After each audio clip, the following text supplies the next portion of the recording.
Netcasts you love. From people you trust. This is TWiT. Bandwidth for the podcast version of Trey's Variety Hour is brought to you by Cachefly at CACHEFLY.com.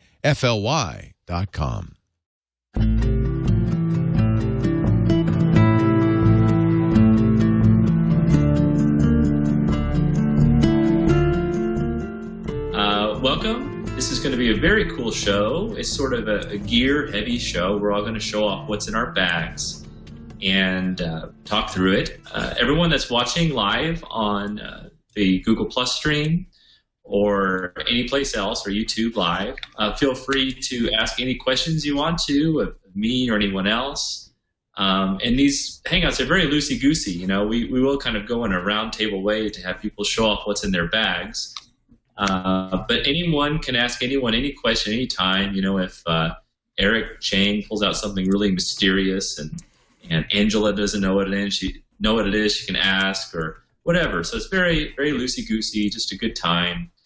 And then all the photographers here will show off some of their latest photos, I hope. And then we'll end the show with kind of Google Plus discoveries. All right, so let's start with a round of introductions to see who everybody is. Let's start with Eric from Lytro. Hi, thanks for having me. I'm Eric Cheng, Director of Photography at Lytro. And I'm also publisher of wetpixel.com, which is a community site for underwater photographers.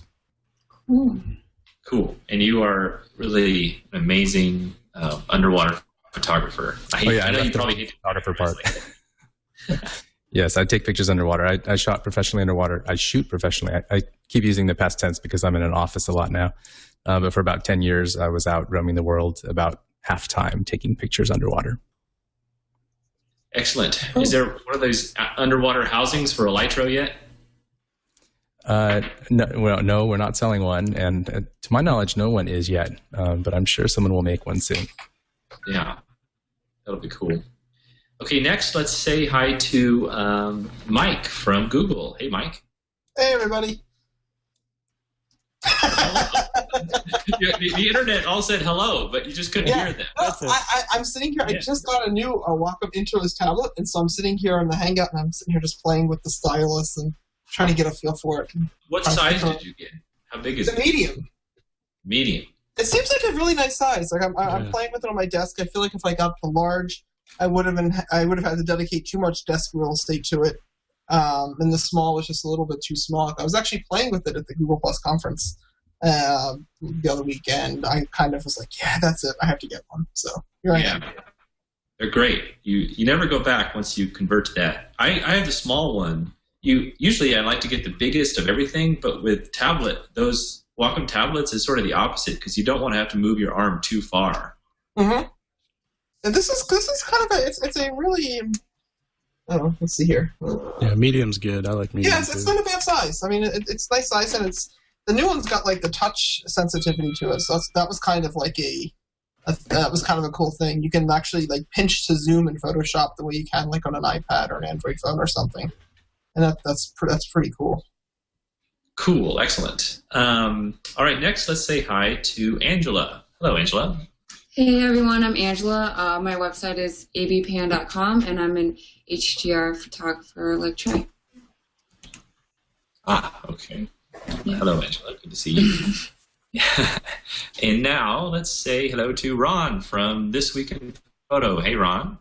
Hey, my name is Ron Brinkmann, and like Trey said, I'm frequently heard on the This Week in Photo blog. I'm sort of a hobbyist photographer in terms of most of what I do, but my background is doing a lot of imaging and visual effects stuff. And I just started up a little company for doing iPhone apps. We have our first photography-related one out called Freeze Paint as well. So I was spending a lot of time, almost a lot more time these days, looking at the pictures that some of our users are sending in from this app than I've been taking my own photos, but try to get a little of that in still too. All right, excellent. And then we have two people from they were just sort of like these producers, right? But now this year they've sort of become more and more photographers. And so they're going to, I hope, share their bags and some photos today too. Over in the left with the beard is Dave Veffer. Hey, Dave. Hello, everybody. If anybody's looking for me, you can find me at plusdave.com. And Dave, I saw you were in the news. Oh, in the Colorado one? Yeah, you were on like the NBC News or something and you had this very prophetic quote in there. What was Do you the remember? quote? Something about hang out there like sitting on your porch with a beer and yes. What are you talking about? Yes, he said something about drinking beer on a porch, and you said it's very like hanging out at hangouts. Yeah, because you can just have people walk by and be like, "Oh, look, Dave's hanging out on his porch. Let's go say hello for a little while," and then you can leave. You don't have to stay or whatever. And I think it's a very good analogy. Yeah, that was all about those fine art hangouts that Danielle does, right? Mm-hmm. Yeah, the Digital Painting 101. It's an awesome show that he does almost every week. Yeah, that's excellent. Excellent. He's a good guy. All right. And last, Tony. Hello. Hello. Hey, I'm Tony at TWiT, and I'm a producer here, like Trey said, and I take pictures for fun. I've been doing it for a long time, but never gone pro, so. Cool. Well, being a pro isn't all it's cracked up to be. It's good just to do it for the love of it, I think. And you said you don't have your main bag, but you've got kind of your backup bag. You're going to show it today. Yeah. Cool. Sneak all right. preview. There it is. Holding it up right now. Hold it up again. A sneak preview. We should have a contest to see. A very tiny bag. I bet you have a very... identify the brand of the bag that's held up before anybody tells what it is. Yeah. I know all photographers are just as interested in the outside of the bag as the inside of the bag. Right. Well, I don't really have a particular order to go through here. Why don't we'll start with Eric. Do you want to go first, and then I'll show some stuff? Okay, yeah, you forgot Michelle. Oh, Michelle, you're so dark there in the middle. Forgot about you. For a minute, I thought you were just like a blacked out screen. Okay, here's Michelle Robinson representing the entire country of Australia tonight. Yay!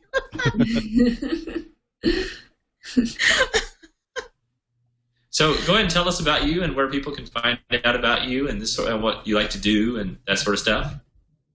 I do the wacky Instagram mobile art photos, iPhonography. So that's why I went, because that's an app I've never heard of, FreezeBait. FreezeBait. Gotta go get it. Yes, I will. Feel free to say that as many times as you want during this entire hangout. I won't complain. Sure. Oh, once I use it, and that's it. And because I do edit notes when I post on Google+, and people tend to be very interested in the processes. And I am just... I don't like being called a photographer or an artist or anything, so I'm just a mom. And I just happen to do at the moment, a lot of mobile photography. Cool. Ron, you should send her a promo code. I know you're sitting on 50 promo codes there. I'm sitting on about 5 left, but I will happily. You only get 50 every time you do a release. That's the max, and then you use them up trying to send them to press. But we're doing another release soon, so I will happily send a promo code out. I'll give a promo code out on this show. Whoa! The first person that posts a picture of, I don't know, come up with something random, Trey. Someone that posts a picture of the hangout. How about that? Yeah, do something crazy with I'll get their info, and I'll give them a promo code too. Excellent. Excellent. Okay, cool. All right. So, well, you have to monitor that, Ron. I can't. All right. Well, I assume it's going to be in the stream, and I can look at it later. Yeah. Excellent. Okay, so Eric, let's see what is in your bag. If it's anything like your awesome apartment back there, or wherever you are, we all have high expectations because you seem to be quite the man about town with that pad there. Right. Well, I have I think a couple dozen photography bags. And so I wasn't really sure, what to bring to this hangout. Well, yeah, I like them.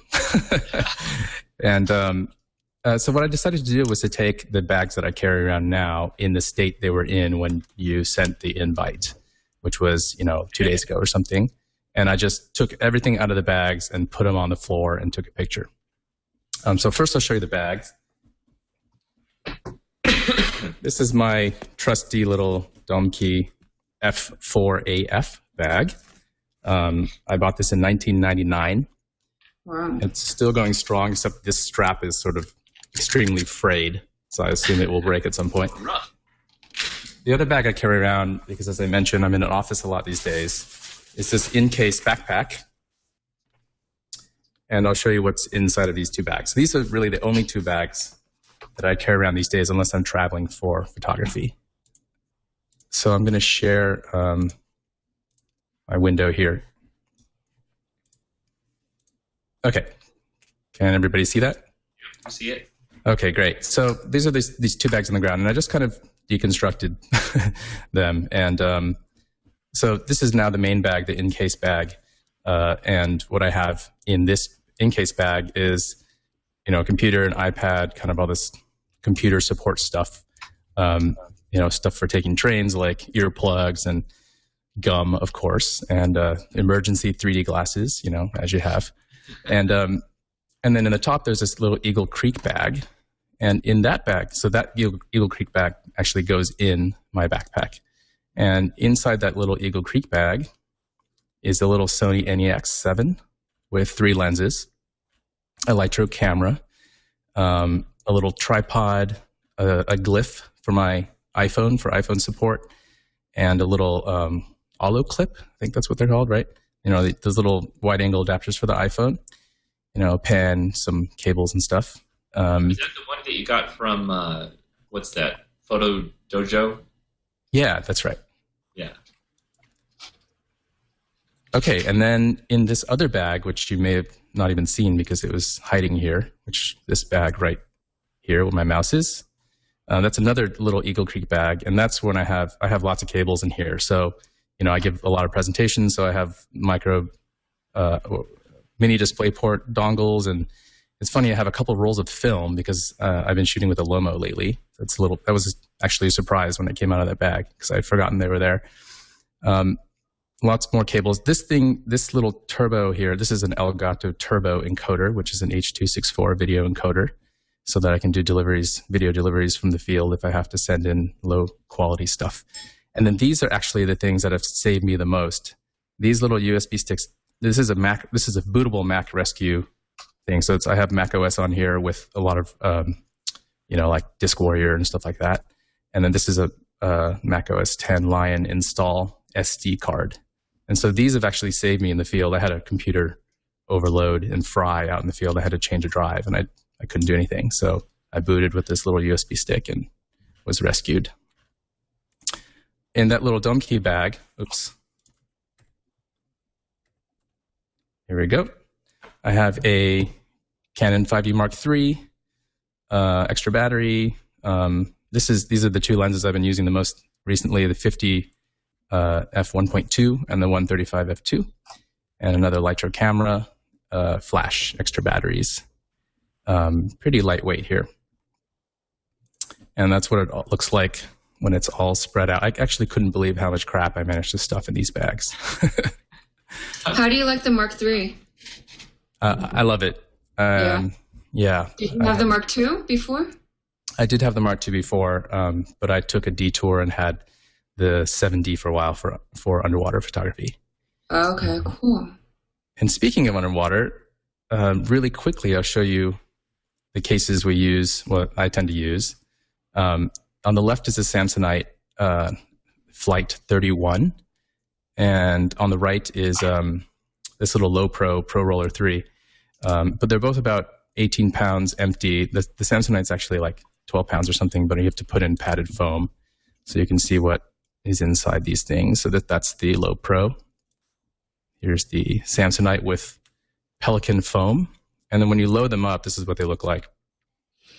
So that's an underwater housing in the middle, and dome ports, and then strobes here, 3 strobes, all the arms, articulating arms and clamps that we use, and all sorts of other stuff, chargers, extra ports. I actually labeled them at one point for a story, so you can see what we bring. And then in that other case, this is how I pack it these days, because it looks like so you can't tell that it's a photo bag from the outside.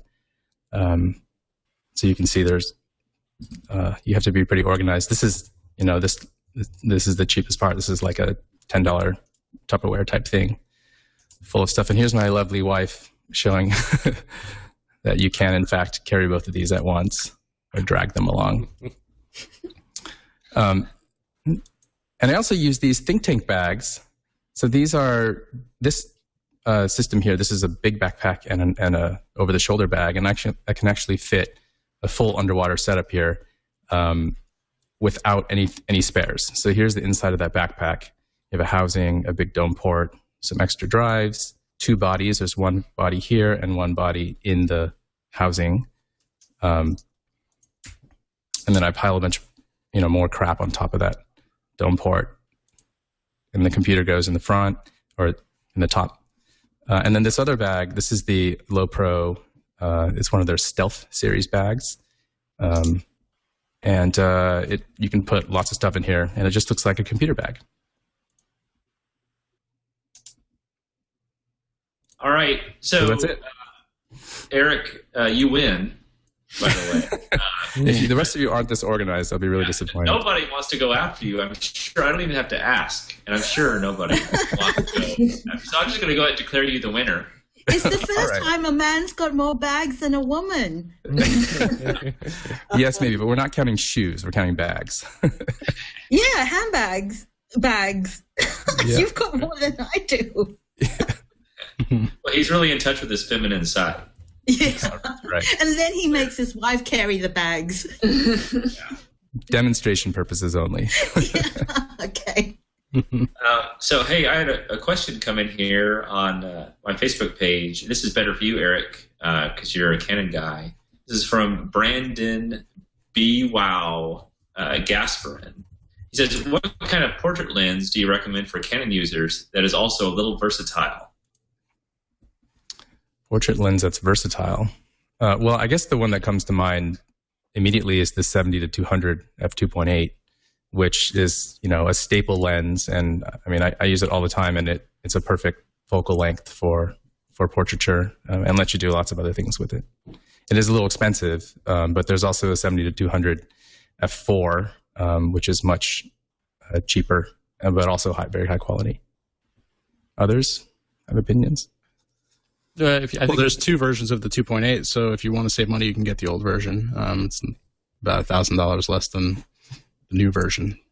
And that's actually what I have, and I don't see any real reason to upgrade because I still love it. Yeah, I have the 70-200 f4 with the stabilization, and I think that it lenses. It's gorgeous. So I use that lens all the time. I'll go ahead and put in a vote for if you're shooting on a crop sensor camera where you got the 1.6 sort of multiplier going on, then I actually use my 50 millimeter 1.4 quite a bit. I find it to be a nice length for portraits because it ends up being about the equivalent of about an 80-85. It's not bad. And then I've also used a lot. There's a 100 millimeter macro. It's just a really nice lens. I don't have it right now. I ended up loaning it out somewhere. I'm not quite sure where it's gone to, but I like that a lot.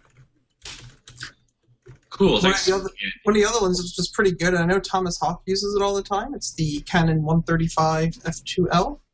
And it's an L series lens for like under $1,000, which it's ridiculous. That actually sounds cheap, but compared to other stuff, that's kind of a cool lens. He uses it for a lot, just walking around San Francisco. So you can probably get some extra use out of that too, and that's a great portrait lens as well. That's my current favorite portrait lens. It was in my bag, and it's incredible for the price. What wasn't in your bag, Eric? Well, I don't know. Lots of stuff, I guess. He knows. He's thinking about everything that's not in his bag. That's what photographers do. You think about what is not in your bag, and if you have one spare pocket, you think, what could I fit in there? That's how it is. Okay, so I put up a video today of what's in my bag. I'm not going to show the whole video because it's 10 minutes long, but I will go ahead and show the first few minutes of it. I'll just kind of share the YouTube page here, and then if people have questions, just go ahead and submit them. We're watching the YouTube comments. We're watching all the comments in the streams everywhere. So post them, and then Dave Veffer is keeping track of everything. Okay, so I'm going to try sharing my screen here. Screen share. Let me go over here to my page. If it's okay, I'm actually going to try and move to the kitchen. I've just had all these text messages come in telling me, you're too dark. Yeah, you're very dark. Okay, make us some snacks while you're in there. I will. I kind of like the effect of walking around carrying the laptop with you. You could do it sort of a running travelogue. I could. Cool. All right. Now here, let me press play here. Hey, make your browser window either wider or less tall, and then try full screening the video. Okay. Well, full screen, we'll screen the whole thing, right? Let me see here. Stock bag. I love it. I've been using it for about a year and a half or so. I really put it through its paces. I've never really recommended a bag or anything because I've tried so many. I love bags, but this one's really been great. And it's confusing because there are always straps and rubber and zippers and everything. It's like a crazy San Francisco party. And also, like any good San Francisco party, you can open it from the back, right? And then you see that there's like a bag within a bag, which is a little strange. But the reason they do that is because they have this modular system, okay, where you can slide the entire bag out, okay, and you could replace it with multiple systems. It's called an ICU or something. I don't know what that stands for. So anyway, that's kind of what we're seeing here. Interchangeable unit? Interchangeable unit. That's probably right. Yeah. Okay, so here's what's in my bag, okay? This is the grand reveal. Let's go in no particular order here. So this is my main camera right now, an Nikon D800, and loaded on here I have a Nikon 14-24 lens. Okay. Anyone out there from Canon sees this, please build this lens for us. Yeah, Canon people always really want this lens. Yes, so I hear that a lot. Seems like they could do that. You see there's a little notch knocked out of it. Curtis and I fell down some rocks in Virgin Gorda a few weeks ago, and I lost part of my hood there. So I'm riding dirty there. This is the other main lens I use. You'll notice that in my camera bag for Nikon, I'm really only carrying two lenses, the 14-24 and the 28-300. This is kind of a slow lens, but it's so flexible with the zoom, and I'm always on a tripod. I don't really care if it's slow because I don't mind a nice long shutter speed. I'm not really looking for really shallow depth of field with this anyway, so that's why these are my two main lenses. This is a really right stuff tripod and a really right stuff head. Of course, tripods have two parts, the legs and the head. They don't have to be from the same manufacturer. It's sort of a universal head, or universal screw on there. You can put any head on. I used to use a Gitzo tripod, but I think this one is lighter and stronger than its Gitzo counterpart. And it travels well? It's not too cumbersome for you? No, not too cumbersome at all. And oftentimes I'll hand carry this on. I collapse it, of course. I hand carry this onto the plane. I put this on my back, and I'm good to go. So I used to have a second body, like I had a D3S, and I had many prime lenses to that one, like a 50mm prime, for example. But now I take a lot of my people and things shots with this camera. This is my NEX7. This is a prime lens. This is a new Leica 1.2. Yes. Oh, yes. And just like the Canon people are jealous of us having the 14-24, I've always been jealous of the Canon people who have a 1.2. So this is a little adapter on here. It's a NovaFlex adapter. And this is a 1.2 lens. It's manual, but that's okay. It's fantastic. It's really great. And this NEX7 shoots 24 megapixel, super sharp, very fast. It's just a fantastic camera. So a manual lens, aperture, and yeah, right. You set the aperture there, and then you set the focus with this thing. Are you using the focus peaking with that? I do use focus peaking.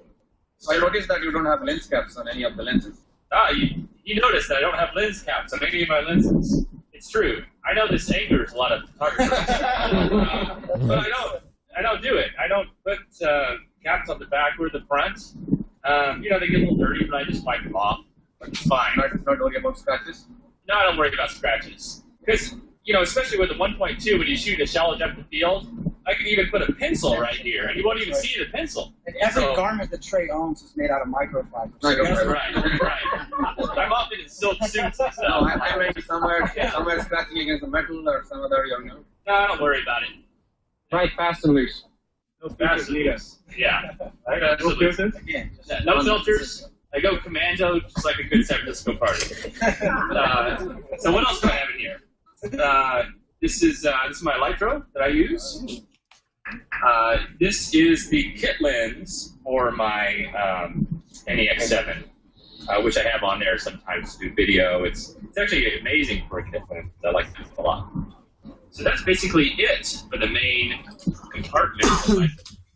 Okay, I'll unscreen share, and if people want to see more, they can watch the full video. But I did have one question, or actually there's a comment that came in about that. It was from William Bean, and he said, Sly was talking about, he was lamenting there was no 14 to 24 for the Canon, and William says, people of Canon, you can use the Nikon 14 to 24 lens on your EOS body. There's an adapter at B&H called NovaFlex Lens Mount Adapter. Basically, that adapter lets you mount Nikon glass on your Canon body. I learned of it from a Canon user who is happily shooting with the 14 to 24. It's quite thin, and the 14 to 24 is absolutely worth it. So thank you, William, for that.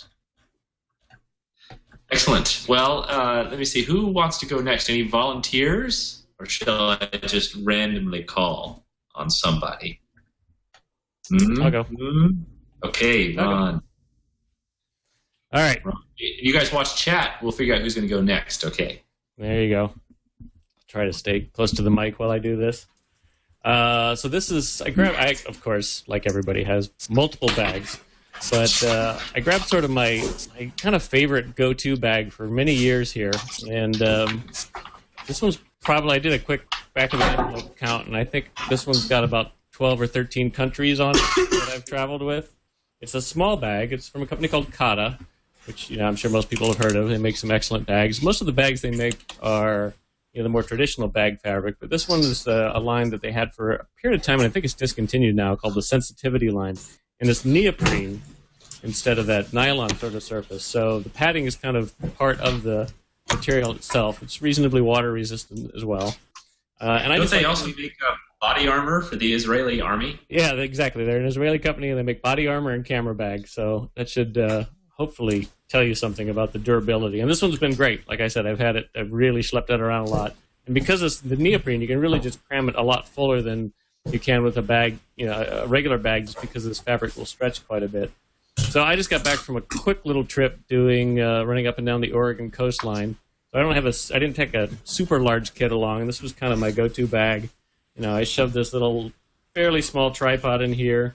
This is a Manfrotto tripod that's small and portable, if you can see it, but it's got a okay ball head on it. It's not great, but it's nice for just sort of, if I don't want to have a full-size tripod with me. And in terms of the bag itself, like I said, it's small. It's got room for a laptop on top and the back, which I don't have because it's sitting on the desk. But I do have a few magazines, my New Scientist. I have my little Kindle with me. But in terms of the meat of the bag, kind of two big compartments here. Hoping we can see everything here. Better. And camera equipment. This is pretty much what I last week. So I went really minimal. I actually just went with my small digital Rebel body, it's a crop sensor camera, and for the most part just kept this one lens on it, which is the Canon 10-22, so fairly wide. Similar to what you were saying, Trey, it's not a super fast lens. It's about a 3.5 at its widest, but the 10 millimeter on this is like a 16 millimeter equivalent, so fairly wide kind of thing. I kind of feel like I'm in transitional phase on cameras. I'm really waiting to see what the Micro Four Thirds kind of looks like. I've looked at the Sony that you were talking about, Trey. I like the lens selection on the Micro Four Thirds, but I feel like the sensors aren't quite there. They are smaller sensors. So I'm trying to decide what my kind of ultimate travel lens set's going to be, as opposed to my stay-at-home bigger camera lens and camera is going to be. So inside, it's got all the usual stuff where you can have your extra memory cards. I carry a couple point and shoots as well. This is the Canon S95. And I found myself also carrying, where do I have it? I still carry my old Lumix point and shoot. And the reason I carry this thing around is it had this crazy close focusing distance on it. So it's kind of turned into my quickie macro camera. You can literally focus up to about 2 millimeters away from the lens. So you can get extraordinarily close to things with it. And of course, it's a small sensor, so you've got decent depth of field with it. So I usually just pull this out if I want to do a really quick close-up and not stick a macro lens on the camera. The only other lens I took with me was my the 50 millimeter 1.4 that I mentioned, which is good for low light and sort of a utility sort of a scenario. What else have I got in here other than MacBook chargers and a little mini Gorilla Pod? Tripod, battery charger. I buy batteries and the battery chargers off of eBay. Batteries because they're just way cheaper, and this little charger because it's a much more compact than what comes with the standard Canon battery. It's got the little flip-out plug instead of having all the cords and everything. But I personally recommend everybody buys replacement batteries off of eBay for the. You can get. Instead of paying the $40, $50 that the manufacturers charge, you can get these batteries for literally about $3 or $4 a piece. I'd say of the 15 batteries I've bought, 2 of them have gone bad, so it's kind of worth it. Yeah, that's a good suggestion. I need another one for my D800. Yeah, it's so cheap. It's cheap enough that you buy several and you don't think about it. And if one of them ends up not having quite the same performance and goes dead quicker, then you just pitch it. Yeah. Camera strap that I use most often is this Black Rapid, sort of a sling strap. I really like that. I find myself most of the time, I'm carrying my bag with me, I'll just have a little mini strap on the thing that I'll wrap around my wrist. But if I'm hiking a lot more and want to have a camera handy, then I'll put this Black Rapid strap on.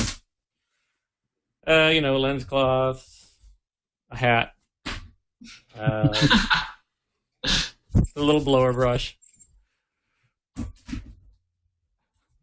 And this is the lowest tech piece of old equipment I have in here. It's just a mini slave flash. It has zero intelligence in it. It is purely, it senses another flash going off and it pops at the same time.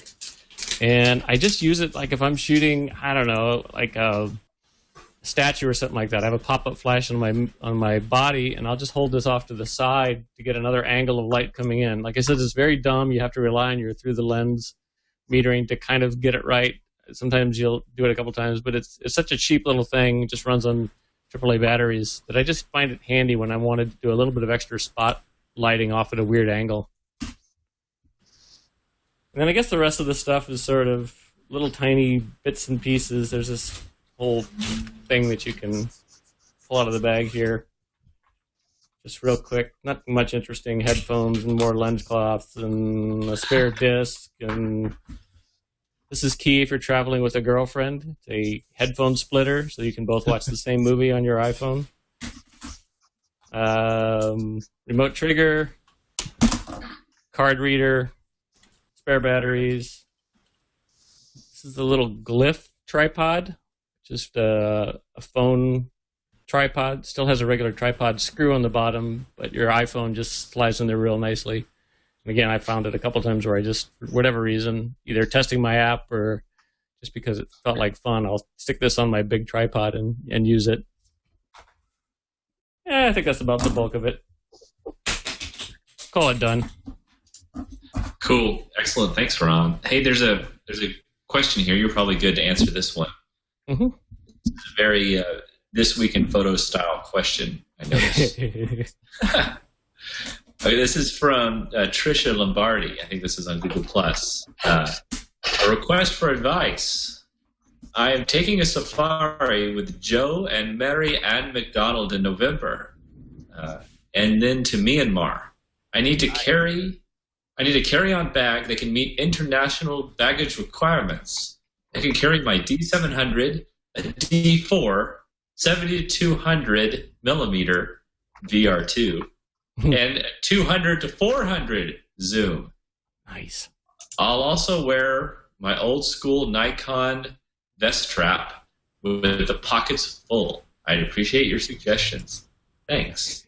Well, first of all, I definitely agree with the trick of wearing a vest or a jacket or something where you can shove a whole bunch of extra stuff into it, because it doesn't count towards your carry-on allotment a lot of times. You know, they'll look at your bag and they'll check on the size of that, but you can have another, I don't know, probably 50, 60 pounds worth of lenses shoved into the pockets of a jacket, and they're not going to ding you on it. You just take the jacket off when you go through security. So I've definitely done that trick, and it's a good one if you can't fit stuff in your bag. I don't have a specific model number in front of me. Like I said, I really like the Kata bags, but there's a few other things, but I would really kind of look at sort of what's the airline you're flying, or probably several airlines you're flying, find out what the minimum, or the one that has the most restrictive requirements for size, and then get something that pretty much fits within that, that kind of goes your limit of what you can get within that. I'm not a big roller bag kind of person, but I know a lot of people like that. International limit is 7 kilos. Yeah, but it's more, like I said, especially if you're shoving stuff into your pockets to get around the weight limit of what your carry-on is, then it becomes more of a size issue of how big can that bag be and still fit in the overhead compartments. But you need to also, I've certainly, if you're going to places that are more out of the way and you end up taking these little puddle jumper flights, you're going to find that the rules are very variable. I've taken little tiny propeller airplanes, through like Venezuela or something like that, and they had very restrictive carry-on requirements. I ended up having to just kind of repack and put some stuff behind and stick some stuff in the cargo pants and hope they didn't ding me on it, because they're worried about the weight of the person on the left side of the plane compared to the person on the right side of the plane. So hopefully my lenses didn't cause us to have to fly at an angle the whole way. I have a recommendation as well that is perfect for what she's describing. So one of my buddies, Andy Biggs, started this company called Gura Gear, and they have a Kiboko bag, which is this bag that I'm sharing right now. And it's big enough for a 600 millimeter lens on one side, or like a 500 with the body attached. And on the other side, you can put another big lens with a body as well. And if you look at their site, they sort of show you how to pack it with, giant lenses. And this fits, it's slim enough to fit in the overhead or underneath your seat in even small planes. And I love this bag. And they, for some even smaller setups, they have this new, Kiboko 22L, which, is probably more suitable for that actual 7 kilogram international limit. That's a great suggestion. I couldn't remember Andy's name when I was in the pressure of the moment, so I'm glad you came up with it. That is a cool bag. Hey, so before we go on to Angela, so we'll go Angela, then Michelle, and then we'll do Tony, then Dave. Okay. But while Angela gets herself together, I'll show out the window here. Eric is chatting to me. So I'm in Queenstown now. Here's what it looks like out the window. I'm renting this place while house hunting, and I know the update's a little slow, and it's an awfully stormy day. You kind of get a sense. So this is the lake out here. This is called Lake Wakatupu. There's the town down there below. That's Queenstown, sort of like a Vail kind of ski town. And off in this distance is the other direction that it goes. I'm out here on the balcony constantly taking photos in every direction. Morning, day, noon, and night. The clouds are always changing, and it's very nice. And we might be getting snow today. we hope. My kids really hope for snow. So anyway, there's the little view out my window. All right, Angela, let us have it and share your stuff. All right. Well, this is my bag. It's a Tamarack Rally 6. I like to keep my bag small just because when I go out shooting, I'm usually by myself, and I don't like carrying, a lot of equipment on my back. So I just keep it small, and I try to keep as little as possible in my bag while I'm out shooting. So in my bag, I have my Canon 5D Mark II, and attached is my 24-105 lens. And then I just have my remote trigger still attached. I have my 100mm macro. Oh, this was packed. I was out at the beach last week, so this is basically still packed for when I was at the beach. So I have my 100mm macro. And really that's the only heavy equipment I have. I have a waterproof bag because it was raining while I was there. I have just a little bag where I keep my memory cards and things. I have my spare battery. Pen. That's really it. I just don't keep that much in my bag just because I don't like carrying all that stuff. But the other stuff or the other equipment that I have that I just left at home is my 17-40mm. The reason why I left this guy at home was because I'm about to send him back to Canon to get repaired. It's not focusing like the way it used to, and so I just wanted them to check that out. A lot of times when I go out shooting, I take videos while I'm shooting. And so what I shoot my videos with is my Canon S95. It takes really good videos there. And then I'm a scuba diver as well, so I have my GoPro. And I just usually I have an underwater housing for this, and usually this is all that I have for underwater videos. I don't shoot underwater pictures yet, but I want to. I really want to get into it. So Eric's equipment was awesome. I loved seeing that stuff. So something to get soon. Eric, are you rolling your eyes at the GoPro? No, I use GoPros. I love them. I almost always have one on me underwater, even if I have a big rig. Yeah, I just keep it attached to my vest for wherever I go. I have a question for you guys. Yeah, go ahead. Is there a reason why you chose GoPro over the Contour HD, for example?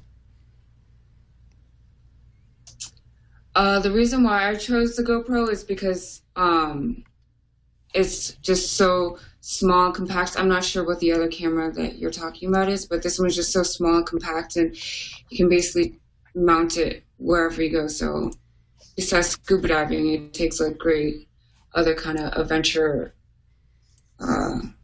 videos. Okay. Yeah, I use it because it's really, really I looked at the Contour as well, which I think has the added benefit of actually being able to focus underwater out of the box, which the GoPro does not. So, the GoPro housing, you require third-party housing or their dive housing, which they just released 2 weeks ago to focus underwater. So I've seen a lot of professional photographers who are topside shooters who want to go underwater and they buy a GoPro. They do an entire shoot and they realize that their footage is 100% blurry because that tiny little dome port. Mm-hmm. But I think they're both great. I've never heard of that Contour thing. Interesting. All right. Did we lose? We lost Michelle. Where'd she go? She disappeared. Okay, maybe she'll come back and talk the to us. darkness swallowed her. Yeah, it did. She got swallowed up down under her. Well, Tony, do you want to share with us what you have there? Sure. Yeah, I actually I didn't know we were doing this today, so my bag is actually just packed from yesterday when I went shopping. So it's full of shampoo and shaving cream and no, it's a Domke F5, I think. I just got this about less than half a year ago. So, and it's just big enough for I don't know if you guys can see it, but for maybe a body with a lens attached, and maybe a smaller body on the side. I mean, smaller lens on the side. So I have I got an Olympus OMD in here. Actually reviewing this for our show, Before You Buy. So I got that. I got my wallet. Got an extra memory card here somewhere. The big George Costanza wallet there. Oh, thanks. It's a trifold. And I got a pen. And that's it. But usually, I carry this with me every day. This is a review unit. I actually have a Panasonic GF3 with a Nocton, a Voigtlander 25 millimeter as my daily camera. So, yeah. And then that is a pretty cute little bag. If you don't watch out, it might get pulled into the orbit and gravitational pull of Eric Cheng. Oh, I really recommend this camera bag because they actually have these two strips right here. They're actually for grip. So they're rubbery grips, and so the bag stays on your shoulder if you're wearing like a waterproof jacket or something. It actually doesn't slip off. So that's really awesome. Yeah, I love that thing too. Yeah, it's like the best design strap I've ever used. So, and for my almost all gone. Yeah. And for my full size camera bag, I have a Flipside 300. So that's got the 5D Mark II and a bunch of crap in it. So. Cool. Yeah. Thanks, Tony. Sure. Sorry, I disappeared. Trey? No, it's okay. We were about to go to you you could tell us about what kind of equipment you carry around, and then we'll go to Mike W.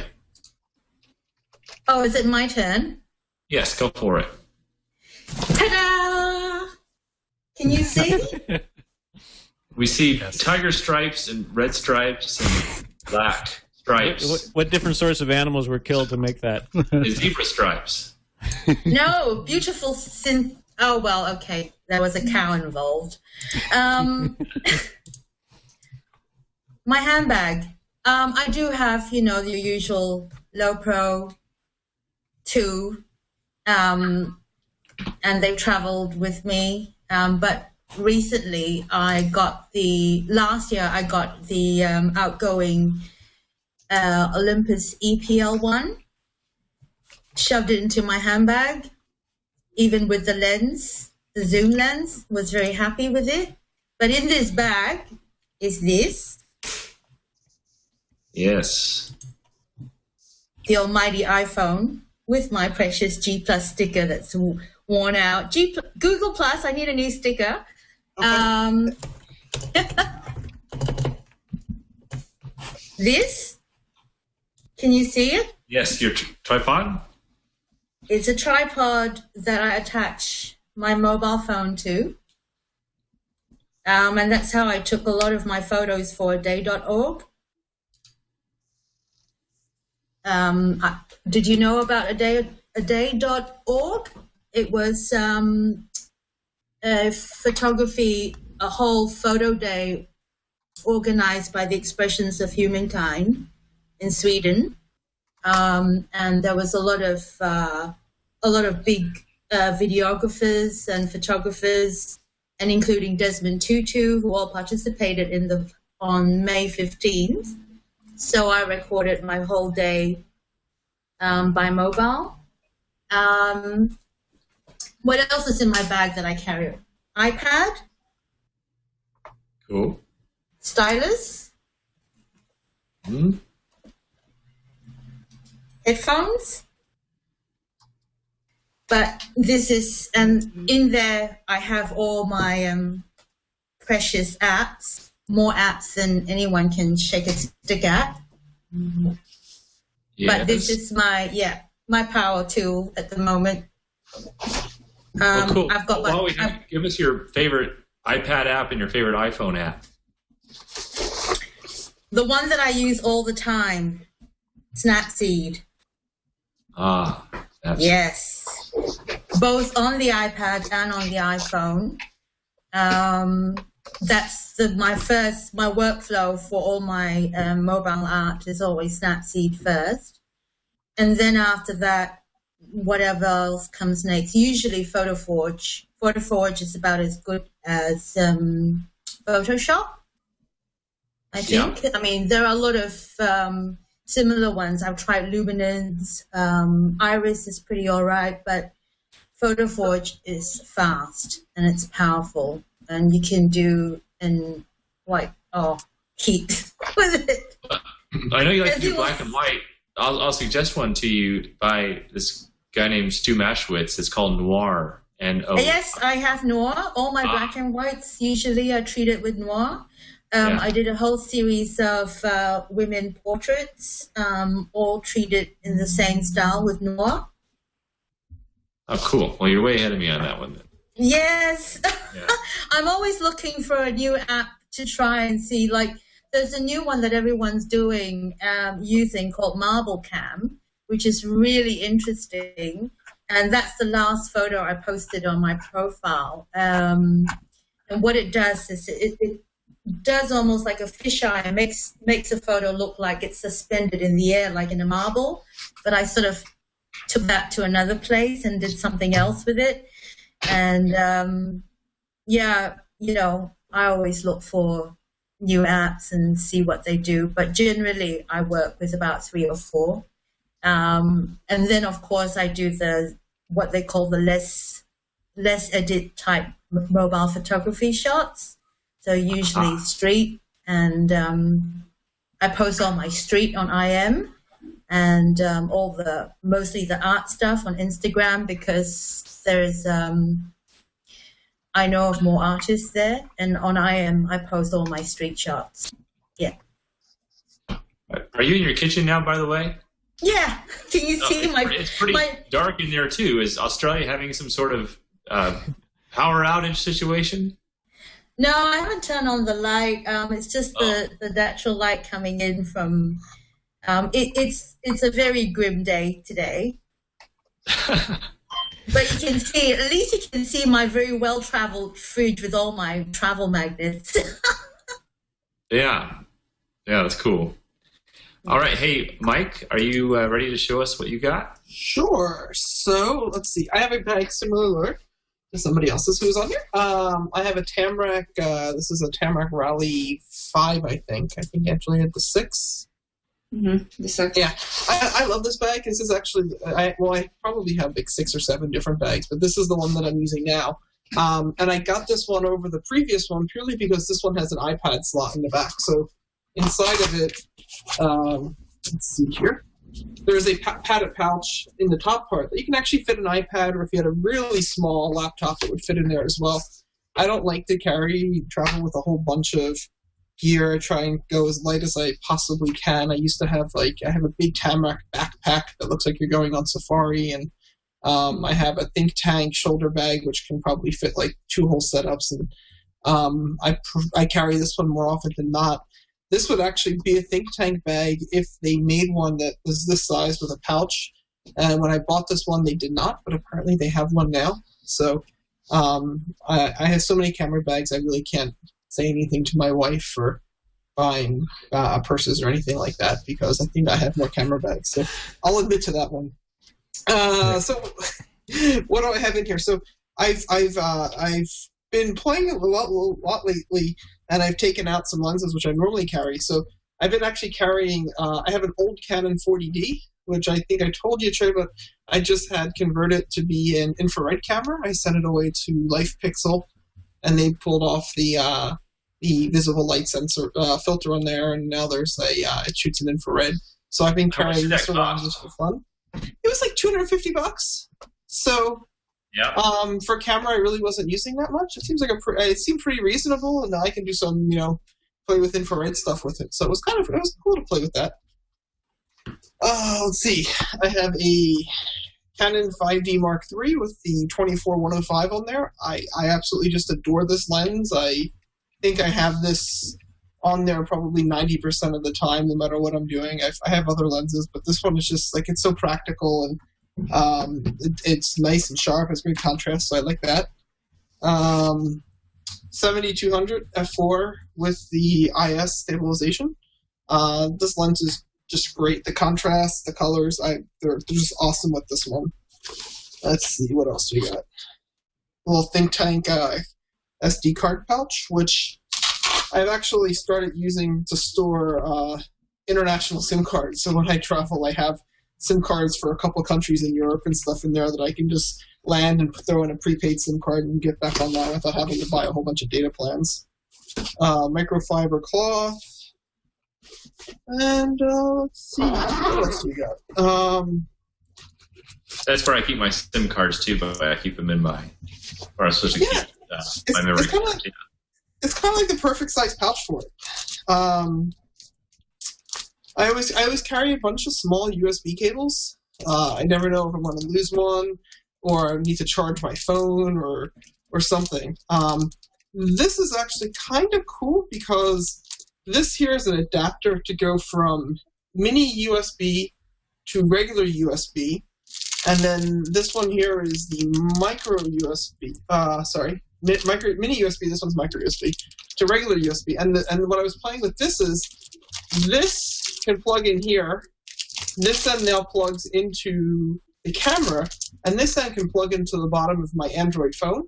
And I can actually use my phone as an intervalometer and some other stuff to actually control the camera. So that's kind of cool. You can do like crazy bracketing and some stuff that the camera might not necessarily directly support with Canon. I don't think they have a Nikon version yet. Which app do you use for that? What app was that? I have to look it up because I don't remember. DSLR controller. That's it. Thank you. I knew someone would know it. And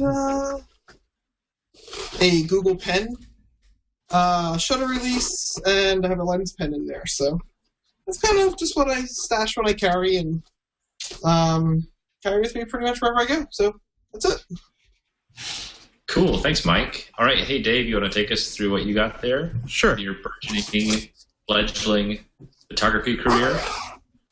I don't intend to make money. The first things photographers do when they get serious is they just go buy a bunch of stuff. Let's see. All right. So I've got my Think Tank Retrospective 20, which I absolutely love. I've actually figured out how I can fit my tripod into this strap, which is not meant for anything on the side. So that's kind of cool. Look at that tripod. Whoa, that head. Yeah, this is it's a Korean brand called Horace Benu. It's very affordable. You can only get it on eBay, but the quality is, I'd say, just maybe slightly less than Gitzo quality. But this is a carbon fiber tripod. This ball head can hold like, 40 pounds or something like that. But it's a good tripod for the money. I spent maybe a little over $200 for the ball head and the tripod together. Wow. So if you're looking for a good budget tripod, there you go. Go to eBay. What was the name of it? Horace Benu, HORUSBENNU. All right, so in the bag I have my Rebel T2i with my 105mm Sigma macro lens. It's my new toy with lens hood. I have attached to the bottom of my camera, I have half of a capture clip, which is a cool thing. I don't know if you guys have heard of it, but basically it comes with another half that I have currently on my camera, on my strap for my bag here. So I can clip my camera in when I don't feel like putting it back in the bag. I can just slide it and it's like locked in now. That's cool. So it's on there. That was really a good. Kickstarter thing, right? Yep. So now I just press the little red button, releases the camera. It's pretty cool. Now another cool thing I have, which is similar to Eric's Black Rapid strap, I think it was Eric that was showing that, is this is the Luma Loop, which they don't make anymore because Black Rapid started suing everybody. But I felt really guilty about that. But I like this one a little bit better.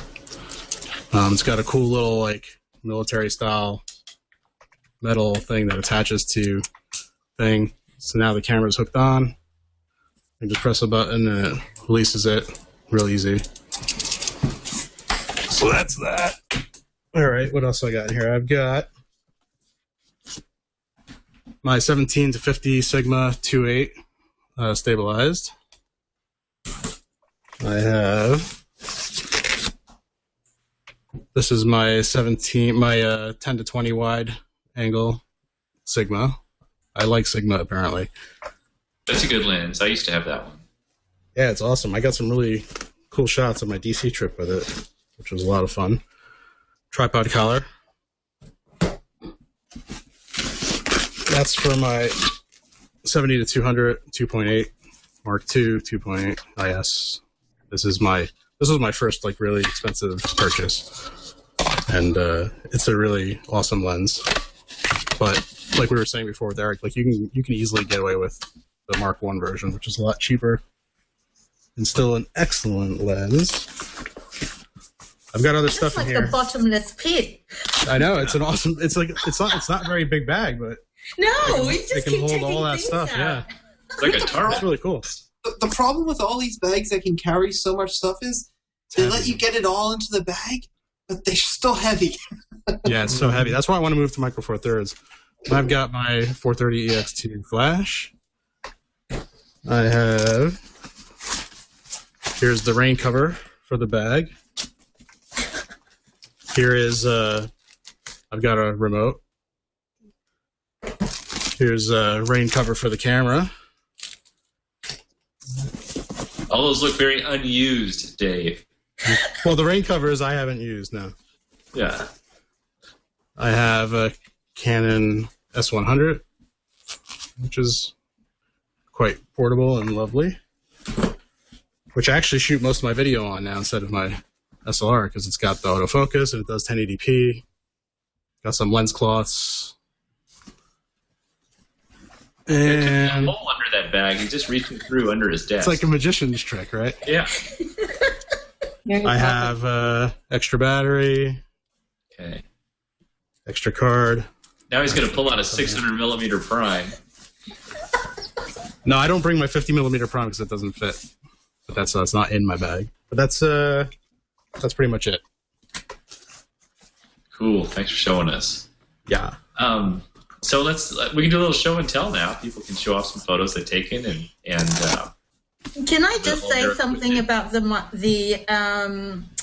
4/3 camera? Yes. The day I got mine, I was just really happy. You know, especially when you've got little hands like mine. I used to use my Canon. I only had a 10D, but I absolutely love it and still do use it. But it's a really heavy body, and the 4/3 cameras are really great. They're really funky and groovy and light and can fit into a handbag. Yeah, I think this is actually a really interesting vector for all these smaller cameras like the Micro Four Thirds and the smaller Sony system and the Olympus because, you know, you could make the argument that about half the market out there is women, and you never see women, well, very rarely do you see women walking around with all this crap in their bags because, A, it's heavy, and B, they don't really have these hang-ups that guys have about carrying around like a big camera. Women don't see the need. Men very easily see the need, but women don't, especially if with these nice Micro Four Thirds, the Sonys or whatever, if you get a really high-quality photo, they're like, well, why would I want to carry that giant thing? So anyway, we might see a much faster adoption of these smaller cameras than we think because women do so much of the buying. Yeah, the women, I want the lighter camera too. I walked around with this bag in DC and it was awful. Well, I used to travel with the Low Pro, and I bought one of those which you can swing around, and so it becomes like a pouch in the front because when you're traveling and you're traveling alone, you know, you want to keep all your equipment close to yourself. And I used to have the camera in there, and then the point and shoot, and the mobile phone, and everything, and then the wallet, the lipstick, and it just got, you know, too heavy, too much. iPod, headphones, the works, but it's sort of changed now. For me, it's like the lighter, the faster, the better. Yeah. Yeah, I feel very inadequate though, looking at all these bags and thinking, oh my God, that's like me a few years ago. You don't feel like you don't have to have all that crap to be a good photographer. You know, I think another interesting thing that I've noticed is that I don't know why this is, but I think everyone had a different kind of bag. You know, there's only very few camera manufacturers, but it doesn't seem like anybody has dominated the bag market. And I don't know why that is. I guess because there's just so many different needs for people that no one or two companies can dominate the bag market. But it's it's strange in that way, I think. Yeah. I just ordered a new bag, and not while I was on the hangout. I wasn't. No, not during the hangout. A little bit earlier, but someone mentioned it. I don't remember who it was, but it's this Think Tank Retrospective 7. It's small, so it holds an SLR and like 3 lenses and an iPad or a MacBook Air in the back pocket. So yeah, that's what I was talking about. Yeah, I've been waiting for this because they had the 10, which didn't have that pocket in the back. It had like some pocket in the front, and so I think this is going to be a really popular bag. I like Think Tank. I really like Think Tank bags. I have Tamarack. I even got suckered into buying when I first started out the Canon backpack, which they sell, and all these different brands of bags. But the Think Tanks are far and away my favorite. I've been waiting for them to come out with this one. They should sell a bag called the Introspective that makes you wonder why you buy so many bags. That idea. Okay, so let's share photos. Does anyone want to go first? Tony or Ron or Eric? I'll go. Okay, go ahead, Mike. Picked out a few for this year, so let's share screen. Jump over there. Okay. So this was, I was in the Bahamas in October, and we took this boat tour out to the middle of the Exuma Islands, and these are all pretty much uninhabited islands. And we stopped on this little thing here. This is maybe no more than a quarter of a mile square. This thing's really tiny, this island that we're on, but you're 40 miles from civilization for the most part, and kind of here, and it was just absolutely kind of ridiculously amazing to have these crystal clear blue water. The storm was coming in. About 5 minutes after I took this, there were 2 water spouts on the other side of this hill here that touched down, and we saw that, ran back in the boat and hightailed it back for safety. Off here in the corner, I don't know if it shows up, but you see it looks like a little house here on this island, and what's kind of cool with this is this island here is called Norman's Cay, and this was a drug dealer's little slice of paradise back in the 80s. And so this would have been surrounded by guys with machine guns, and you would have never been able to get this close to it. But it was it's kind of a cool little story with this kind of little piece of paradise here. And then this is just a shot from Antelope Canyon from a few months ago. This was one recently in San Francisco Airport. A friend of mine, Brendan Downey, he took a shot here, and it was really cool, just the light and the way it lights up this area here. And I felt compelled to take one for myself. And then this one here is the Golden Gate Bridge. During the photo walk before the Google Plus conference, we kind of got suckered into going to the north side of the Golden Gate Bridge, and it was all foggy and windy. And there wasn't too much opportunity, I think, for good stuff there. But then the fog kind of cleared a little bit, and you kind of got this little glimmer of the bridge. And I kind of like the way the fog was being blocked by the bridge up here, that you have this little cutout of it. But yeah, just a few photos. Cool. Thanks, Mike. Tony, do you have something you want to share with us? I'm actually not prepared to share this week. Sorry. Come next week. Okay. Excellent. Wait. It'll be like a fine wine. I'm sure your photos will just get better as they ferment. Yes. Maybe. All right. Ron, do you have something you want to share with us? I'll show a couple of quick ones. I said, I just got back from a quick trip up the Oregon coast, which is really gorgeous. And if anybody, even has just a nice weekend, so I can get the screen sharing to work here. I had not actually imported nor done anything with my photos yet, so while we were doing this hangout, I quickly exported a couple of them. But just real quick, the Oregon coast is just filled with beautiful things like this, with these rugged coastlines, the trees going right down to the water, great sea spires and all that kind of stuff. And we were really lucky when we wandered out. There was quite a few of these seals kind of hanging out there, and you got to be careful not to get too close. You don't want to disturb them too much, but the little baby seals it was a time of year when they're still hanging out with their mothers a lot, and just cute as hell basically. But you kind of balance not wanting to get too close. I had a fairly long lens to get this one, and I cropped in quite a bit too, but very, very cute stuff. So, and then just in the interest of being extraordinarily self-promotional, I'll show off a couple of pictures that some of our freeze paint users have created. There's a Pinterest page on this, just freeze paint favorites, and just because they've come up with some really kind of funny stuff, like pictures of somebody's daughter in a basket, or bolts on somebody's head.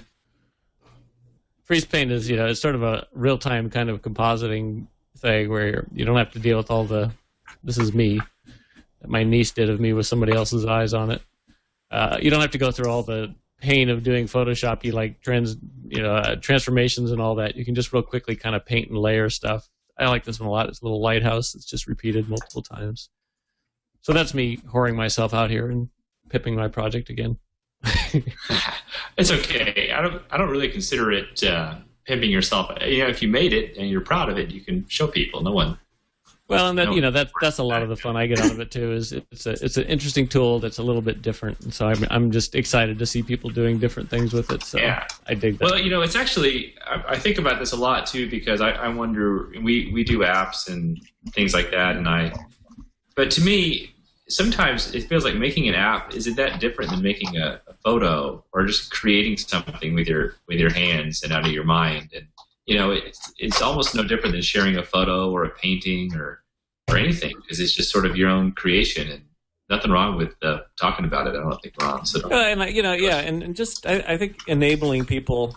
If you're not taking your own photos, enabling other people to take photos is really a fun sort of complement to that too. I love to do both. And but getting tools into artists' hands is something I've been doing kind of throughout my whole career.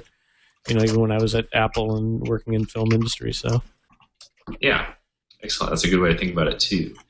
Eric, you've got some photos for us now, yes? Yeah. So I'm not traveling as much now. I've been processing old photos, so I think I'm about 5 years behind, as probably many of you are.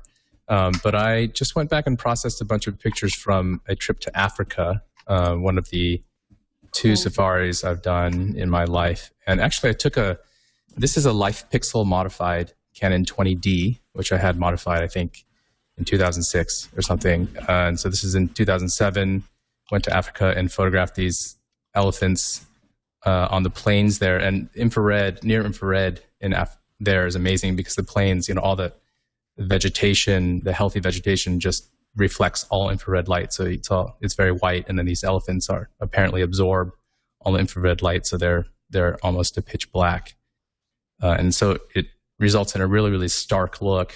And it was amazing to get to. And these are black and white conversions with very little done to them, almost nothing. And this is pretty much what you get in infrared with the contrast jacked up. It was pretty cool. And this was actually with Andy Biggs on an exploratory trip, so I could get out of the vehicle a little bit, not with these elephants around, because that would have been terrifying, but to take shots like this and the close-ups of carcass, from inside. These are shot with the 15mm fisheye.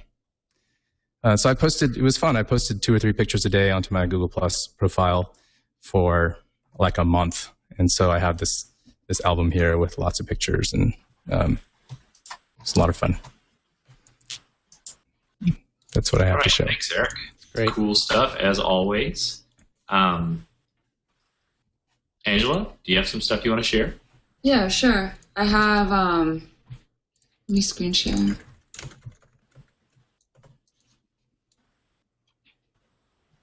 There's always this wonderful time. Whenever people screen share, you kind of get to look into people's souls, because they get really close to the camera and they just kind of stare into the computer as their fingers share. And so it's like you accidentally get to see into people's innermost souls. And you go on.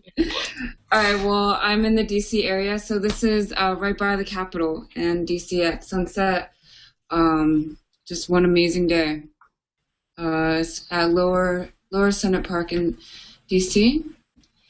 And then this one I took last year in Miami. I think around September I took the shot, but I didn't process it until maybe December or something like that. So I really like this shot. This looks great printed out. This one I took earlier this year in January, and this is probably my most popular picture that I have of the Vietnam War Memorial or Vietnam Veteran Memorial in DC at sunrise. That's gorgeous. Thank you. And then I have this Capitol shot that I took in February during sunrise. Sunrise is like the best time to go shoot in DC, so you don't get all the people and just amazing colors. And this one is in Virginia at Louisiana State Park at sunrise. So all of those were HDR images, mostly all at sunrise. Yeah, so those are my pictures that I wanted to share. Cool. Thanks for showing us those. Michelle, do you have Can I just say for the record, that's why I like living on the West Coast, is because I get to take sunset shots instead of having to wake up at sunrise. Yeah, it's. I'm exhausted right now because I'm just used to going to sleep so early. I would be in bed right now, but I'm just so tired. Well, thanks for staying up with us to show us those pretty photos. Michelle, do you have something you want to share? Yeah. Okay. I will start with. Hang on. Let's see if that works. We see it. Is it working? Yes. Yeah. Yeah. So that's obviously I'm very proud of that one because it placed third in the IPPAs in the people category. It's the iPhone Photography Awards, and that was a real surprise. And as always, I have my process there. It's iPhone, Hipstamatic, Scratch Cam. Scratch Cam, I actually tracked down the maker of the app. His name is Steve Arnold, and he's actually in Australia. He's a British chap who's moved from England to Australia. Oh, it's really, his app is really well used for all the textures that it gives. Has that changed? Yep. Has my picture changed? Yeah. That one is another one. That's with Marble Cam. As you can see, I'm really, with the iPhone shots, I'm really happy to sort of just go to town on them and just like create different things. So that's the latest one that I've done. I was inspired by MC Escher, and he's got all these sort of orb-like photographs, drawings that he's done.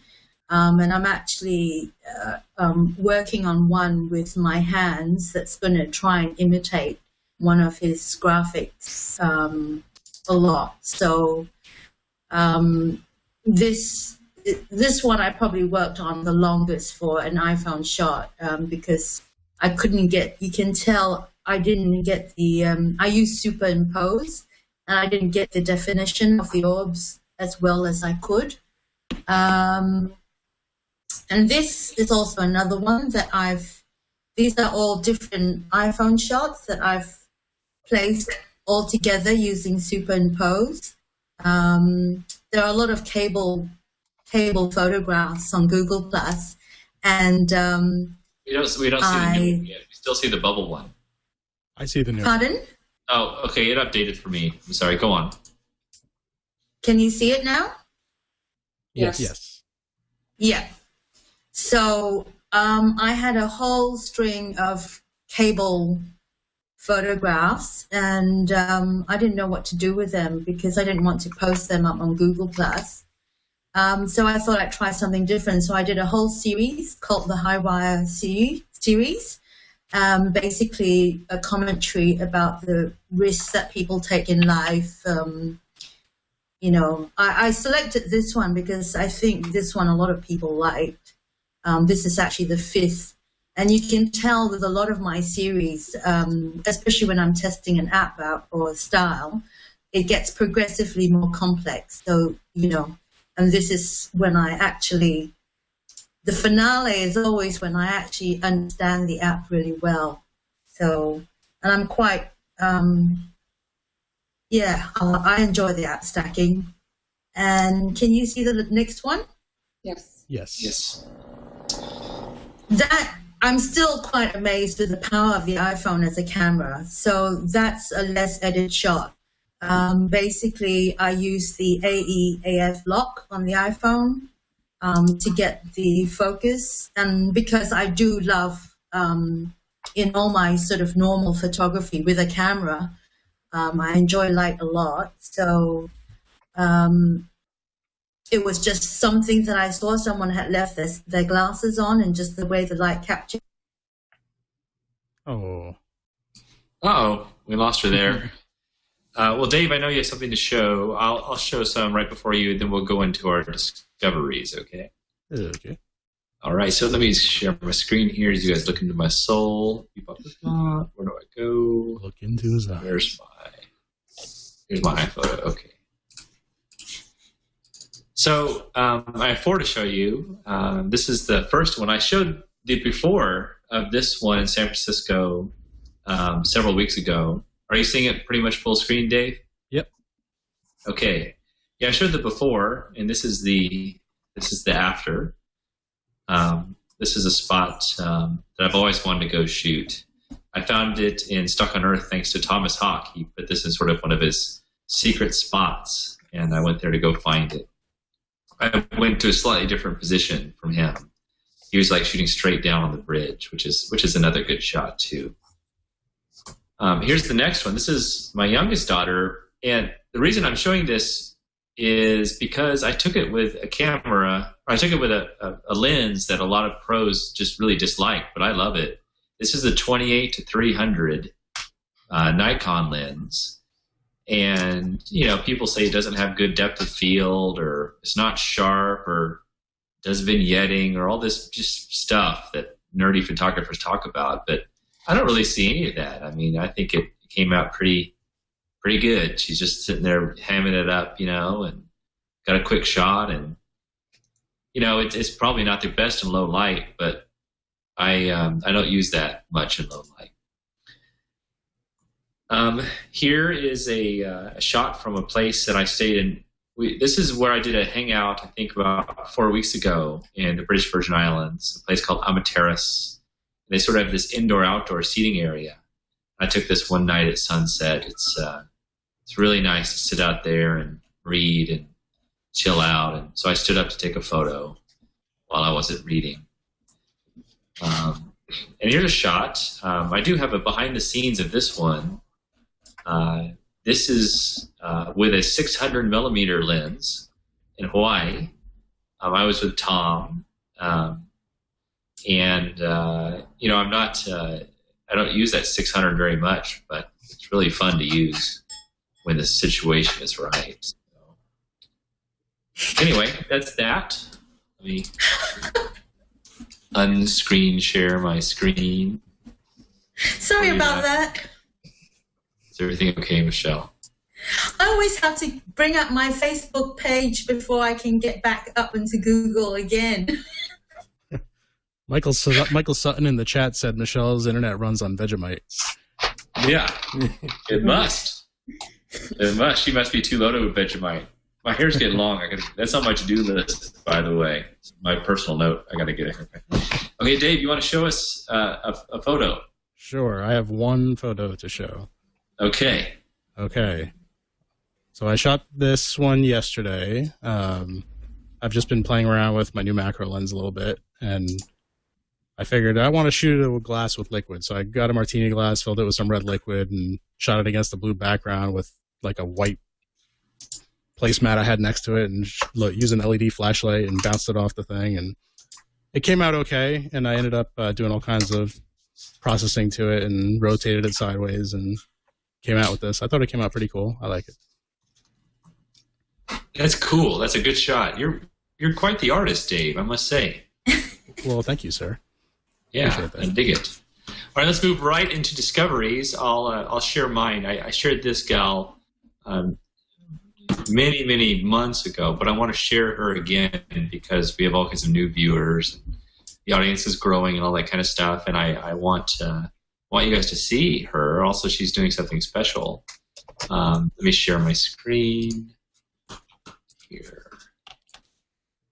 Okay, her name is Danielle Tunstall. She has this thing going on right now where you can win signed prints. She does very unique kind of photography, kind of horror, very artsy type stuff.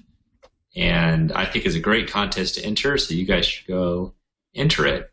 If you want to see some of her photos, let me just go in here and just pick something. I don't know, you could pick anything. They're all cool, really kind of dark and moody, and I mean, she's got everything going on with her photos. Let me see, which one should I look at here? Stormtrooper. You want to see that the storm? I don't know what you want to see, Tony. You want to see a little bit of that action? Yeah, that one's wild, isn't it? Let's see. Let's find something else weird here. I'm trying to find something with a bunch of her photos in it. Like these are all self-portraits. Just wild. I don't know how she comes up with this stuff. We go full screen here. Spacebar, by the way, goes full screen. Let me click on this to make sure I'm sharing it right. Oh, it's brilliant. She does very, it's, I don't know what, I call it conceptual photography. Yeah. I don't know what else to call it. Yeah, it's brilliant. Yeah. She's very interesting. They're just fun to look at, I think, and not really talk about. I think that's why I love iPhone art a lot. I do sort of mix in with the community there, and a lot of them do a lot of art like this. It is amazing what some of them do, and to see someone, yeah, I'd circle her. It's really interesting stuff. Yeah, she's great. So yeah, go to her stream and go try to win one of her signed prints. And even if you don't win, you should go support your local internet artist and buy some of her prints and that sort of thing, because I think it's a fun way for us all to kind of work together. Google. So Michelle, you have something you want to share? Yes. Plus discovery? Yes, very, very important, very proud. She is a very good friend of mine. Her name is Louise Bagger. Let me screen share that. Hang on. I'm not very good with the whole screen share thing. It's very tricky, isn't it? Don't worry, Sergey Brin had trouble too the first time. So you're in good company. I've got two tabs open and I can't get the I can't get it to separate out into another window. But her name is Louise Bagger. She's from Adelaide, as I said, a personal friend of mine, and she recently won 2 silver awards at the National Canon AIPP competition for professional photographers. And how do I do this? If I screen share, you can practice it while other people are screen sharing. See if you can try it. Angela, do you have one for us? Yeah, I have. Wait, we see it now, Michelle. Okay, go ahead. Oh wait, sorry. We're seeing the Hangout. I'm showing it too, if that helps. Okay, just open a new window. Dave has Louise Bagger up. Yeah. She won in 2 sections, the documentary section and also the landscape section. And she's only got 127 people in her circles. Extremely talented. And I absolutely adore her. Her passion for photography, it just comes out like literally from all her pores. She is a professional photographer. And yeah, if everyone wants to see really great work, different stuff, she's also on Facebook, Louise Bagger Photography. That's my shameless plug of my friend. But I wouldn't do that unless I really believed in someone. And she's obviously not as media savvy as I am. I'm like the eternal trying out all sorts of social media platforms. But I actually was the one who persuaded her to get on Google. So, yeah. So there you go. Oh, good. Yeah, she's very interesting. Thank you, Michelle. All right, Angela, to you. Yeah, when I was actually first starting to, really get into photography professionally, I asked this guy, Douglas Sonders, if I could shadow him one day. Can you see my screen? No? No, we see you. Okay. But I wish he posts more on Google Plus than what he does. But he has some really cool shots. He does a lot of commercial work. So this is one of his older images, I think. But he just has a lot of like car photography and portraits and how do I go back to these pictures? But I just always like looking at his work. He has some great emotions in his portraits, and they're really different than what I've seen before. So that looks like Ricardo Lagos down there, the bottom right. Are you talking about this one? These pictures? No, the guy with the glasses and the beard. Yeah. Oh yeah. Yeah, him. Yeah, that one. Yeah. Yeah. Yeah. So I really like Douglas Sonders' work. Cool. Thanks, Angela. Yeah. Who's next? How about you, Mike? So I want to show something. Tom Hogarty, who's the PM for Lightroom over at Adobe, was over at Google last week, and he showed me something that kind of made something with HDR in Lightroom, which I had never seen before. And so I'm going to try and see if I can do a little demo of this because it's really cool. Let's see. How do I show my desktop? Go here. Okay. Let's see if this works. You guys see Lightroom? Yes.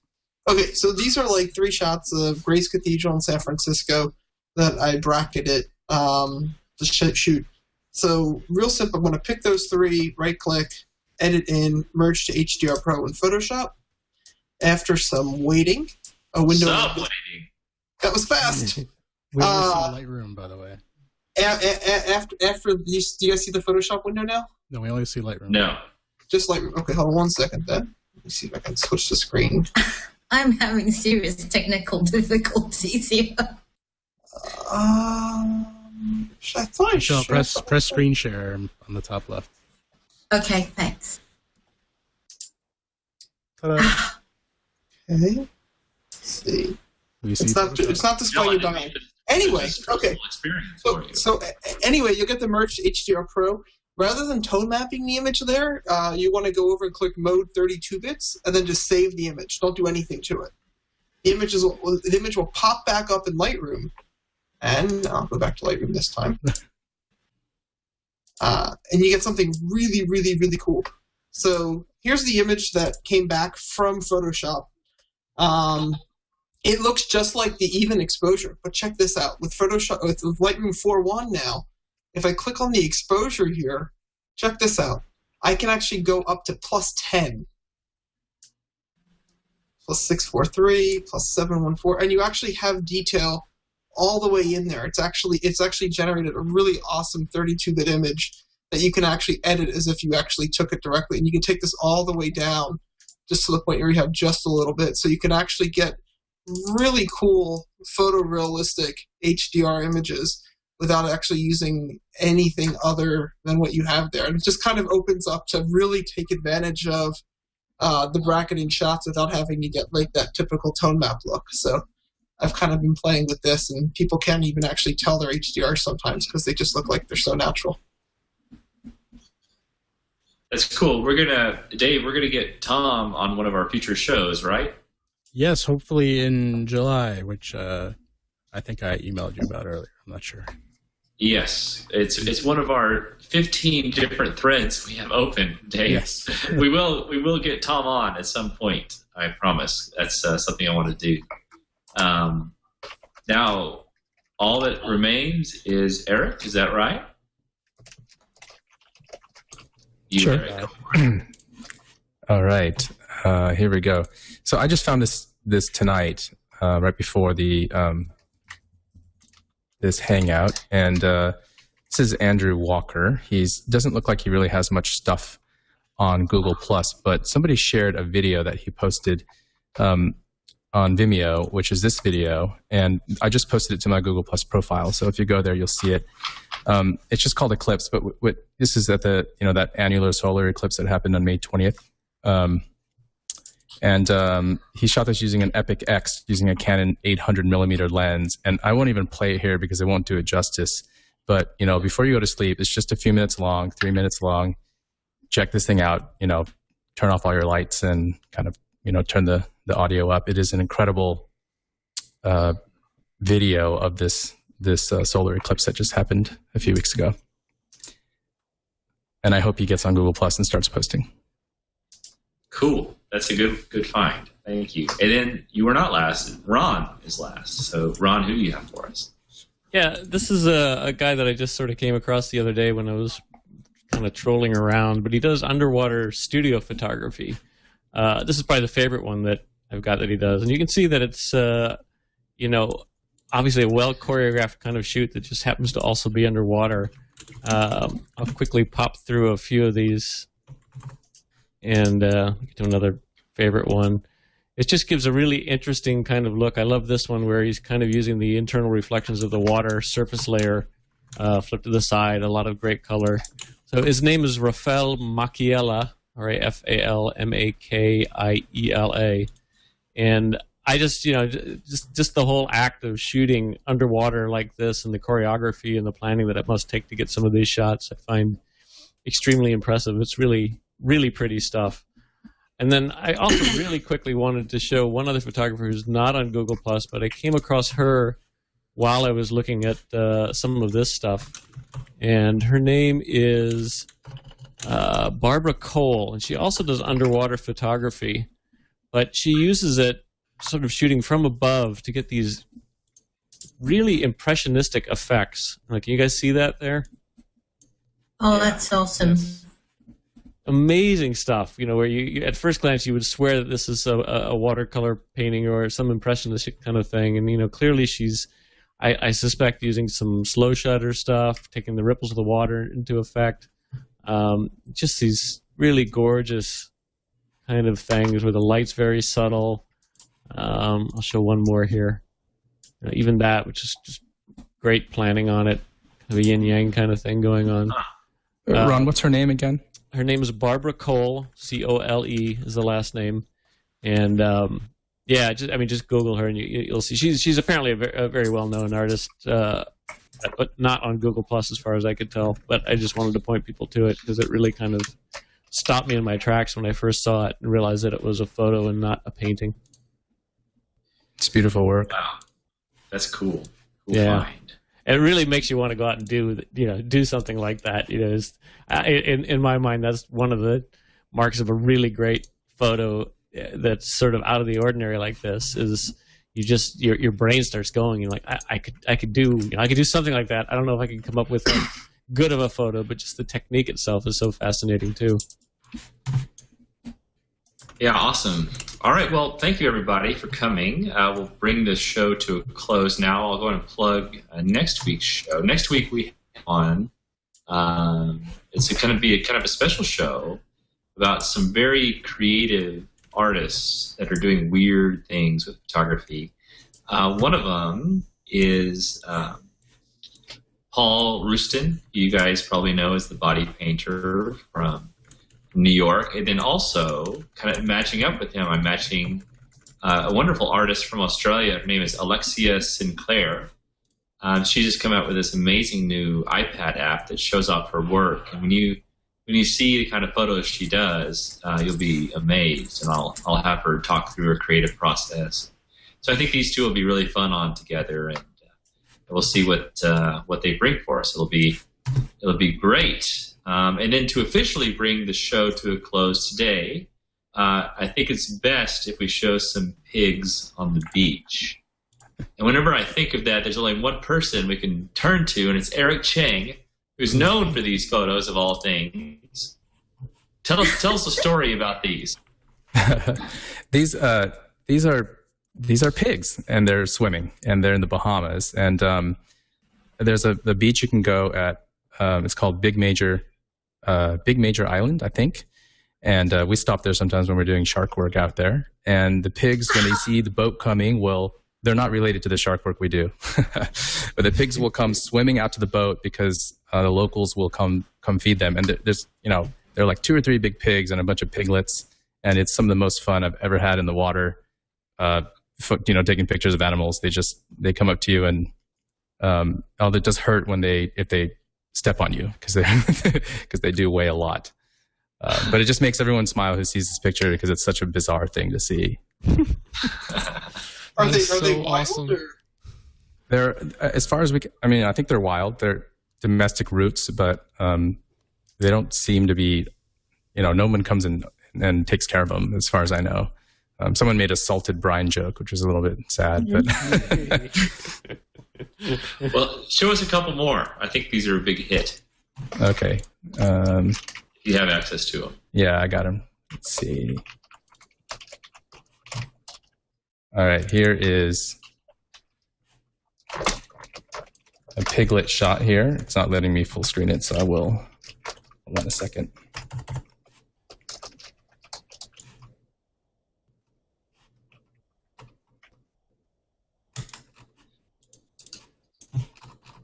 I lost him. They're in here somewhere. Hold on. It's okay. Shots. We're getting to see all your other awesome stuff, too. All right, here we go. All right, so this is the first time I went. And these pigs, it won't let me show it full screen. Last try here. Here we go. Yes. Okay, so the first time we went, there were these 2 pigs there, big ones. Oh. Wow. So crazy. Oh, sorry, that's not a pig. Hold on. I got a pig somewhere. And the sharks haven't discovered where the pigs hang out, correct? No, they must not be able to get them, or yeah, because that's probably the first place I'd go. Buffet. They should get up there. Now this piglet, remember that first shot with the 2 pigs there? This piglet, we think, is the offspring of those 2 pigs, because it's exactly between the 2. And this, we saw this like 2 years later. I think that's what I have on here of the pigs. There's a lot of shark stuff. Excellent. Cool. Well, thanks, Eric. That makes everyone happy. Pigs in the water. Well, thanks everyone for coming. Thanks for staying up late, Angela. Do we have to wake up for another sunrise tomorrow? To give us another stunner. And thanks everyone very much for coming. Thanks Tony and Dave and everybody. So anyway, just wave goodbye from your little box, and we'll see you next time. Bye everybody. Thank you. Thank you. Bye. Thanks. Bye. Bye. Bye-bye. Bye.